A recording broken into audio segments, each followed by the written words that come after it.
Oh, the back. And then you told me you were beginning to tell me about The girls. yes, Well, and as how I they. said, I was speaking with Vi while we were on the way to this cocktail sip for Harlem Prep. David got in conversation with his sister Helen, and I said that after we came up, now listen, David and I are very bright, but it was the women that triggered it in our minds. I mean, we grew up with double dutch. We Yeah. played stickball and laughed at the girls doing double dutch. Yeah. But the women triggered it in our minds. Okay, so we began. I related to you that it began in IS-10 with Gwen Maristani, Robin Goldwater, Sue and Torrey, Jane Rosenblum, and then Will Warren. Those were the initial physical education teachers that developed what we concocted with the children. Yeah. Then we had various numbers of police officers in PAL, and we used them as outreach. Yeah. Okay, one of them, God bless him, he's gone now, and see, they all became judges. Emile Dufault. Okay, another one is here right now. He introduced himself to me, and I almost had a heart attack. His name is Ani Greer. He was in the 32nd precinct. Okay, and those police officers became our outreach to the children, as well as the PAL on 123rd Street. Okay. Okay, so now I told you the first corporate sponsor was our Royal Crown Cola, but that came to us by virtue of David. See this? This was he rode the gambling card. This was his post, and right, this street was famous. The bass player, the bass singer for the Ravens,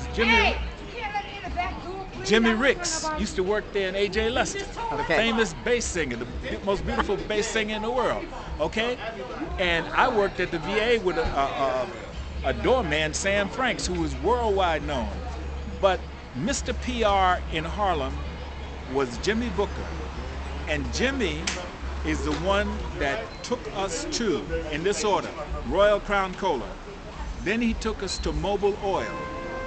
Then from Mobil Oil, the VP there moved to Connecticut to United Technologies, and that's where we had the big expansion in Connecticut with the University of Connecticut and the 4-H. Was this the Wall Street guy we just? Jimmy Booker was the entree to all of that. That's why we called him our godfather.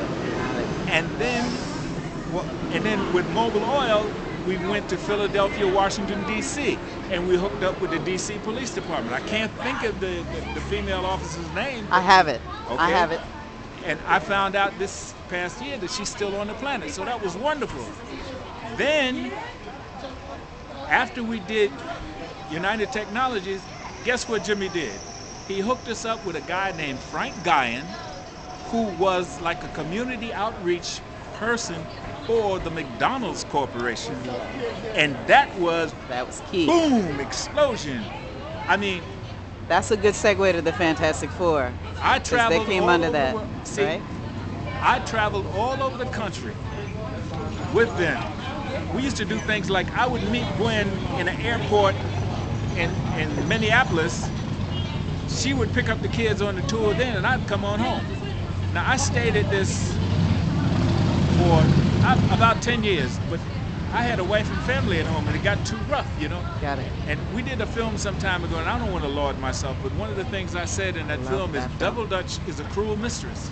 Mm. Because it can break up a home in a minute, you know? Because you're always going, and usually your wife is home, and you traveling all over the blinking place. Now, one place I didn't go and would have loved to have gone was to Japan. But I said, I can't go there. But we had another brother. We called him Double Dutch's uncle. His name was Roger Abel.